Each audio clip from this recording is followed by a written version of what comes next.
Hello students, कैसे हैं आप सब। आज हम पढ़ेंगे कि हिमाचल प्रदेश के बारे में। हम इस वीडियोस में पढ़ेंगे कि हिमाचल प्रदेश के बारे में जानेंगे कि हिमाचल प्रदेश की हिस्ट्री क्या होती है, उसके फैक्ट्स, उसकी geological conditions, all the things were covered in this series.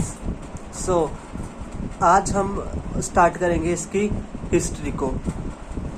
तो स्टार्ट करते हैं इसकी हिस्ट्री। इन 15 अप्रैल 1948 में हिमाचल छोटी बड़ी 30 रियासतों को मिलाकर एक मुख्य आयुक्त प्रांत बनी। मीन्स एक चीफ कमिश्नर प्रोविंस बना। मतलब कि ये छोटी या बड़ी स्टेट रियासतों को मिलाकर एक चीफ कमिश्नर प्रोविंस बना। कब बना ये? 15 अप्रैल 1948 को। और जब ये चीफ कमिश्नर प्रोविंस बना तो उस टाइम इसमें 4 डिस्ट्रिक्ट्स थी। 4 डिस्ट्रिक्ट्स वो कौन कौन सी थी? चंबा, मंडी, सिरमौर एंड महासू। उस टाइम इसका एरिया था 27,169 किलोमीटर स्क्वायर। अप्रोक्सीमेटली हम इसको 27,000 किलोमीटर स्क्वायर भी मान सकते हैं। और उसके बाद बात करते हैं हम इन 1951 में हिमाचल प्रदेश को एक पार्ट सी स्टेट बनाया गया। अब पार्ट सी स्टेट क्या होती है वो हम समझते हैं कि पार्ट सी स्टेट वो स्टेट्स थी जो कि जिनका सारी पावर एक सेंट्रल गवर्नमेंट के अंडर आ जाती है। मींस वहाँ पे गवर्नर जो है वो सारी पावर्स है वो यूज करता है। अब according to part C state act 1951 act 3 मतलब उसके आर्टिकल 3 मतलब ये जो according part C state act 1951 का आर्टिकल 3 है, उसके अकॉर्डिंग जो सभी सीट्स थी, मतलब उस टाइम लेजिस्लेटिव असेंबली की हिमाचल में 36 सीट्स थी। वो सारी सीट्स कहाँ चली गई थी? अब गवर्नर के अंडर चली गई थी। और हमें पता है कि उस टाइम हमारे इलेक्शंस भी हो रहे थे 1951 टू 1952 के बीच। और इसी दौरान हिमाचल में भी 1952 में फर्स्ट लेजिस्लेटिव इलेक्शन हुए। मींस विधानसभा के पहली बार इलेक्शन कब हुए? 1952 को। और उसके बाद बात करते हैं 1954 में। 1954 में क्या हुआ था? बिलासपुर उस भी एक अलग पार्ट सी स्टेट की कैटेगरी में था। तो इन 1954 में क्या किया? बिलासपुर को हिमाचल प्रदेश के साथ मर्ज कर दिया गया। अब हिमाचल प्रदेश के जो एरिया था वो इंक्रीज हुआ बिलासपुर के आने की वजह से। इस कारण उसमें जो लेजिस्लेटिव असेंबली थी वो भी इंक्रीज होगी। तो वो इंक्रीज होके कितनी बन गई? 41। तो उसके बाद बात करते हैं हम 1956 में।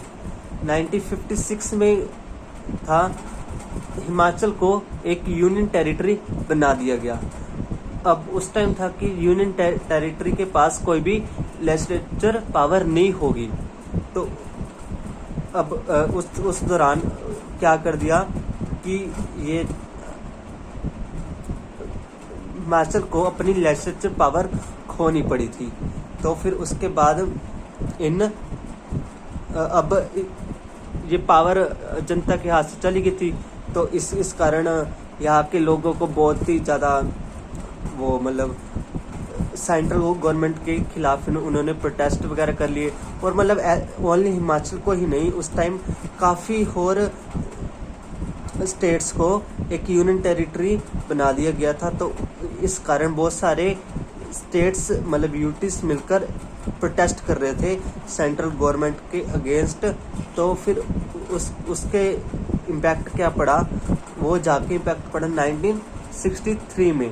तो तब क्या हुआ था, तो एक एक्ट पास किया गया जिसमें कि बोला कि the power of legislature and council was given to union territories. मतलब कि ये जो यूनियन टेरिटरीज की मतलब लेजिस्लेचर और काउंसिल की पावर है, काउंसिल बनाने की पावर है, वो यूनियन टेरिटरी को दी जाती है। तो ये हिमाचल प्रदेश को कब मिली थी, 1 जुलाई 1963 में, जब प्रेसिडेंट ने साइन किया था कि हिमाचल को ये पावर दी जाती है। अब 1963 के बाद हम बात करते हैं, मतलब उसी दौरान मतलब ये उनको उसको पावर मिल गई हिमाचल प्रदेश को कि वो अपनी लेजिस्लेटिव असेंबली बना सकती है और उनके पास सारी पावर आ गई थी। तो उन्होंने 2 सीट्स और ऐड की उस अपनी लेजिस्लेटिव असेंबली में। तो अब पहले कितनी थी, 41 में 2 और ऐड होगी तो अब 43 सीट्स हो गई थी। तो उसके बाद आता है 1 अक्टूबर 1963। अब यहाँ पे क्या हुआ, first meeting of legislative assembly was held.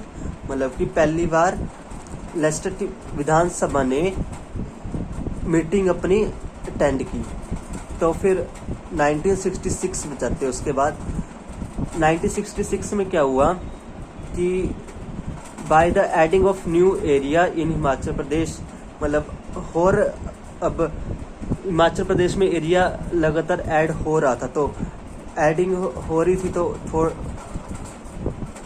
Area add हो रहा है, तो फिर हमें वो संभालने के लिए विधानसभा भी चाहिए, मतलब कोई ना कोई गवर्नमेंट चाहिए। तो उसके लिए इनको अपनी विधानसभा की सीट्स इंक्रीज करनी पड़ी। कितनी होगी उसके बाद सीट्स 43 से 56 होते होते मतलब 1966 में इसकी सीट्स 56 हो गई थी। और उसके बाद हुआ पंजाब रीऑर्गेनाइजेशन एक्ट। 1966 में ही ये एक्ट हुआ और इसके आर्टिकल 24 का 3rd पार्ट जब इम्प्लीमेंट किया गया तो इसमें क्या हुआ कि पंजाब का कुछ एरिया हिमाचल में ऐड हो गया था। तो इसलिए अब एरिया ऐड हुआ तो फिर से उसको संभालने के लिए गवर्नमेंट चाहिए। तो गवर्नमेंट चाहिए तो उसमें विधानसभा की सीट्स और ऐड करनी पड़ेगी।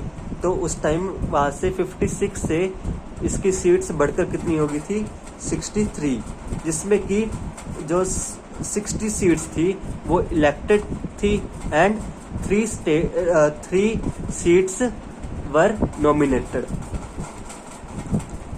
तो उसके बाद दिन आता है 25 of Jain 1971।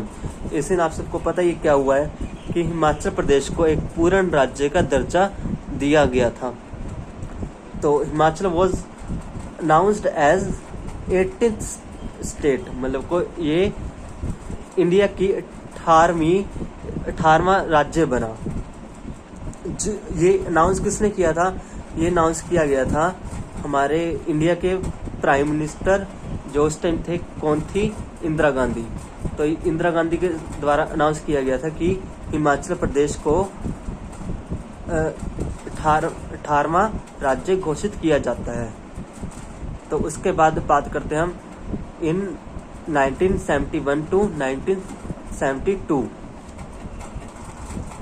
After delimitation of assembly seat.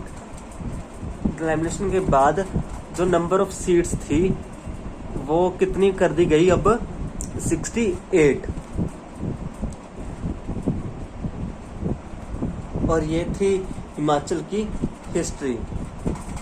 तो आपको ये वीडियो कैसी लगी, अपने रिव्यू कमेंट बॉक्स में ज़रूर लिखिए।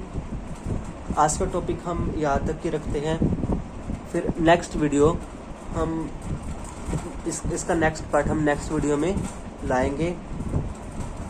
और आप ये ज़रूर मेंशन कीजिए कि आपको ये वीडियो कैसी लगी, और प्लीज़ लाइक कर दीजिए और सब्सक्राइब करना भी ना भूलें।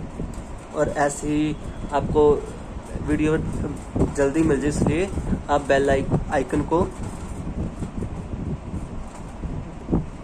दबा दें। और तब के लिए thank you and have a nice day.